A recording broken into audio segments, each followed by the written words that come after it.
ঢাকার বিশেষ জজ আদালত ৯-এ বুধবার শেখ হাসিনা সহ ২৮৬ জনের বিরুদ্ধে রাষ্ট্রদ্রোহ মামলার অভিযোগ গঠনের শুনানি শুরু হয়েছে। আদালতে রাষ্ট্রপক্ষ ঢাকা মহানগর পাবলিক প্রসিকিউটর ওমর ফারুকের অভিযোগ গঠনের পক্ষে শুনানি পরিচালনা করেন। মামলায় গ্রেফতার ৩০ আসামির মধ্যে ২০ জনের অব্যাহতির শুনানি হয়েছে। আদালত আগামী ৯ ফেব্রুয়ারি বাকি ১০ আসামির অব্যাহতির শুনানি নেবে। অভিযোগে বলা হয়েছে, ২০২৪ সালের ১৯শে ডিসেম্বরে যুক্তরাষ্ট্রে জয় বাংলা ব্রিগেডের জুম মিটিংয়ে শেখ হাসিনা দেশবিরোধী বক্তব্য দেন এবং বর্তমান অন্তর্বর্তী সরকারের প্রধান উপদেষ্টাকে উৎখাতের নির্দেশ দেন।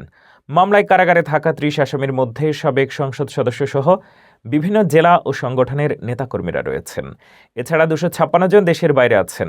আদালত অভিযোগ গঠন করলে বিচার প্রক্রিয়া শুরু হবে। মামলা গত ৩০শে জুলাই সিআইডি থেকে অভিযোগপত্র দাখিল করা হয়।